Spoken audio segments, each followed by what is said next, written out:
Hello everyone, welcome back to my channel. आज की इस वीडियो में हम लोग एक बहुत ही अच्छी स्टोरी का ट्रांसलेशन करेंगे। इस स्टोरी में तीन भाइयों के बंटवारों की बात की गई है। वो तीन भाई जो है अपने पिताजी के संपत्ति का बंटवारा नहीं कर पाते हैं, तो इसी मामले को लेकर एक काजी के पास जाते हैं बंटवारे के लिए। बड़ा पेचीदा मामला है। चलिए, जब स्टोरी को ट्रांसलेट करेंगे तो अब आपको अच्छे से समझ में आएगा। तो स्टोरी का टाइटल है द काजी जस्टिस। यहाँ पर कामा के बाद एस लगा हुआ है, ठीक है। इसको काजीज पढ़ते हैं। इसका मतलब होता है काजी का, जस्टिस यानी न्याय, ठीक है, या फैसला। तो काजी का फैसला, ठीक है। चलिए शुरू करते हैं यहाँ से। वन डे, एक दिन। वन डे क्या है? एक एडवर्बल फ्रेज है, ठीक है। टाइम बता रहा है इस स्टोरी में। 3 brothers came to the qazi for justice, ठीक है। 3 ब्रदर्स यानी 3 भाई। केम, कम का सेकंड फॉर्म पास्ट इंडेफिनिट का टेंस, ठीक है। तो एक दिन 3 भाई काजी के पास आए। किस लिए आए? फॉर प्रेपोजिशन लगा के सेंटेंस को बढ़ा रहा है कि फॉर जस्टिस यानी न्याय के लिए, ठीक। आगे देखिए। They had brought a strange case, ठीक है। स्ट्रेंज का मतलब क्या होता है? अजीबो गरीब, ठीक है, विचित्र। तो they had, they pronoun use किया गया है इन तीनों भाइयों के लिए। और हैड ब्रॉट यानी पास्ट परफेक्ट का टेंस यहाँ पर यूज किया गया है, क्योंकि हैड के साथ वर्ब का थर्ड फॉर्म लगा हुआ है, ठीक है। तो ये हमारा पास्ट परफेक्ट का टेंस बना रहा है यहाँ पे। दे हैड ब्रॉट, वे लाए थे, ठीक है। क्या लाए थे? अ स्ट्रेंज केस यानी एक अजीबो गरीब मामला, ठीक है। दे सैड, उन्होंने कहा। क्या कहा? कि अवर फादर इज़ डेड, यानी हमारे पिताजी की मृत्यु हुई है, या वो मृतक हैं, ठीक है, उनका मृत्यु हो चुकी है। बिफोर हिज डेथ, यानी उनके मृत्यु से पहले, ठीक है। हिज जो है इस उनके पिता के लिए पॉजेसिव एडजेक्टिव आया है, और डेथ हमारा नाउन है, ठीक है। तो ही सैड, उन्होंने कहा था, दैट की half of his property. Property का मतलब होता है संपत्ति, यानी उन्होंने क्या कहा था कि उनके संपत्ति का हाफ यानी आधा हिस्सा would be given to the eldest son. Eldest यहाँ पर सुपरलेटिव डिग्री का इस्तेमाल किया गया। एल्डेस्ट का मतलब होता है सबसे बड़ा वाला, सन यानी पुत्र। तो सबसे बड़े वाले पुत्र को कितना दिया जाएगा? उनके संपत्ति का आधा हिस्सा, ठीक है। Half of his property would be given, यहाँ पर विल का वुड हो गया है। जब हम किसी स्टोरी में फ्यूचर की बात करेंगे तो विल का वुड हो जाता है, और ये मॉडल ऑक्सिलरी वर्ब है। इसका जो है पैसिव वॉइस में दिया गया है यहाँ पे सेंटेंस। तो वुड बी गिवन यानी दिए जाएंगे, टू द एल्डेस्ट सन यानी सबसे बड़े बेटे को। तो उनके संपत्ति का आधा हिस्सा सबसे बड़े बेटे को दिए जाएंगे।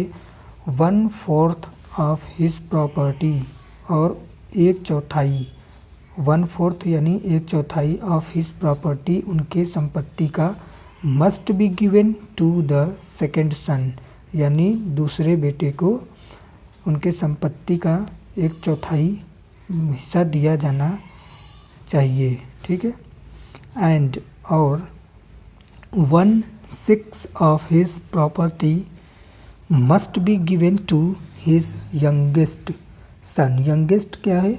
सबसे छोटा, ठीक है। सन यानी बेटे को। तो उनके सबसे छोटे बेटे को कितना दिया जाना चाहिए? 1/6 यानी संपत्ति का 1/6 छठवां हिस्सा, ठीक है। छठवां हिस्सा जो है उनके संपत्ति का सबसे छोटे बेटे को दिया जाना चाहिए। ये उनके पिताजी की जो है वसीयत, कह लीजिए वसीयत है। इस तरह से सो इसलिए वी हैव डिवाइडेड, हम लोगों ने, ये जो है बेटों ने कह रहे हैं कि सो इसलिए वी हैव डिवाइडेड, हम लोगों ने बांटा है। प्रेजेंट परफेक्ट का यहाँ पर टेंस यूज किया गया है क्योंकि हैज़ या हैव के साथ वर्ब का जब थर्ड फॉर्म यूज किया जाता है तो वो सेंटेंस जाता है प्रेजेंट परफेक्ट में, ठीक है। ऑल द प्रॉपर्टी, सारे संपत्तियों को, दिस वे, इस तरीके से, ठीक है। इस तरीके से तो हम लोग ने सारे संपत्तियों को बांट लिया जैसा कि पिताजी ने कहा था। बट लेकिन we are not able to divide the 11 camels we have, लेकिन we are not able to divide, लेकिन हम लोग योग्य नहीं हैं टू डिवाइड यानी बांटने के। यहाँ पर टू डिवाइड जो है ये इन्फिनेटिव वर्ब है। किसी भी सेंटेंस में इन्फिनेटिव वर्ब का काम होता है कि वो सेंटेंस में पर्पस को दिखाने का काम करता है। तो यहाँ पर ये पर्पस दिखा रहा है कि टू डिवाइड यानी बांटने के लिए द 11 कैमल्स यानी 11 ऊँटों को वी हैव द, जो हमारे पास हैं, ठीक है। उन लोगों के पास 11 ऊँट थे जिनको बांटना मुश्किल पेश आ रहा था उन लोगों के सामने, ठीक है। How can we do that, हम इसे कैसे कर सकते हैं, लेकिन वो लोग कह रहे हैं कि हम इसको कैसे बांट सकते हैं जबकि ये 11 ऊँट है और हम लोग उससे बांटे नहीं जा रहे हैं। इसीलिए तो वो लोग काजी के पास आए थे, ठीक है। द काजी थॉट, काजी ने सोचा। थिंक का second form, thought past indefinite का स्ट्रक्चर। देखिए दोस्तों यहाँ पर कैसे पता हम करेंगे कि ये सेकेंड फॉर्म है। जब कोई हेल्पिंग वर्ब नहीं होता है तो वह सेकेंड फॉर्म होता है, ठीक है।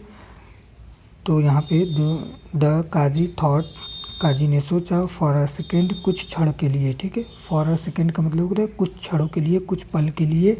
एंड और देन सेड, और उसके बाद कहा, क्या कहा, would you mind if I add my camel to your herd, herd का मतलब होता है झुंड, ठीक है। तो यदि, इफ़ यानी यदि आपको, आप लोगों को एतराज़ न हो, if you would you mind, यदि आप लोगों को एतराज़ न हो, इफ़ यदि, तो I had my camel to your, I add my camel to your herd, यानी तो मैं अपने ऊँट को आप लोगों के झुंड में शामिल कर दूं, जोड़ दूं। ऐड का मतलब जोड़ना, ठीक है। काजी जी कह रहे हैं कि आप लोगों के पास 11 ऊँट है तो उनको बांटने के लिए, सही से हिस्सों में बांटने के लिए अगर मैं अपना एक ऊँट उसमें शामिल कर दूं तो आप लोगों को कोई एतराज़ तो नहीं है, बुरा तो नहीं मानेंगे, ये काजी का कहना है, ठीक है। चलिए आगे देखते हैं। नो, नहीं, वी डोंट, दे रिप्लाइड, तो उन लोगों ने क्या कहा कि नहीं, वी डोंट, हमें एतराज़ नहीं है, दे रिप्लाइड, उन लोगों ने उत्तर दिया। नाउ, अब, नाउ का मतलब क्या होता है, अब ये एडवर्ब ऑफ टाइम है, ठीक है। देयर आर 12 कैमल्स, यानी 12 ऊँट हैं। अब जो है वो काजी के जोड़ने पर 12 ऊँट हो गए, ठीक। आगे देखिए, यहाँ पर देखिए, देयर आर 12 कैमल्स, यानी यहाँ पर कौन सा सेंटेंस लगा हुआ है, प्रेजेंट का सिंपल का, जो वर्ब टू बी होता है, जो 8 फॉर्म होते हैं प्रेजेंट में, 3 होते हैं, इज एम आर, ठीक है। तो आर यहाँ पर वर्ब टू बी का जो है प्रेजेंट फॉर्म लगाया गया है आर, ठीक है। और यहाँ पर देयर जो है वो डमी वर्ड है, इसका कोई मतलब नहीं निकालेंगे, ठीक है। तो the eldest son will get half of the camels, यानी जो सबसे बड़ा पुत्र था, उनका बेटा था उनका, विल गेट, वो पाया, उन्हें मिला, हाफ ऑफ द कैमल्स, यानी आधा ऊँट, उसमें से 12 में से आधे ऊँट, यानी दैट इज़ 6 कैमल, यानी 6 ऊँट। तो बड़े बेटे को 6 ऊँट मिल गए, ठीक है। The second sun will gate 1/4, यानी जो छोटा बेटा था, सेकेंड दूसरा बेटा था, उनको कितना मिला, 1/4, यानी एक हिस्से का चौथाई भाग, मानी 12 में से चौथाई भाग, विच मीन्स 3 कैमल्स, यानी 3 ऊँट जो है दूसरे बेटे को मिल गए। And the youngest son will gate 1/6 of 12, यानी जो सबसे छोटा बेटा था उनका, उसे क्या मिला, 1/6 ऑफ 12, यानी उस संपत्ति का 6वां हिस्सा यानी कितना मिला, विच इज़ 2 कैमल्स यानी 2 ऊँट मिल गए। ठीक है दोस्तों। फाइनली अंततः the qazi also took back his own camel, यानी लास्ट में जो काजी थे उन्होंने भी अपना ऊँट वापस ले लिया। द 3 ब्रदर्स वर हैप्पी, और जो 3 भाई थे वो खुश हो गए। एट द काजीज जस्टिस, यानी काजी के फैसले से, काजी के न्याय करने के तरीक़ों पर वे तीनों भाई खुश हो जाते हैं।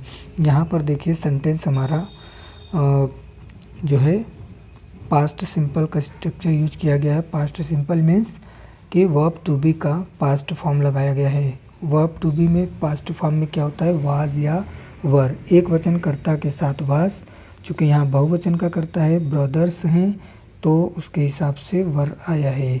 ठीक है दोस्तों, ये थी आज की स्टोरी का ट्रांसलेशन।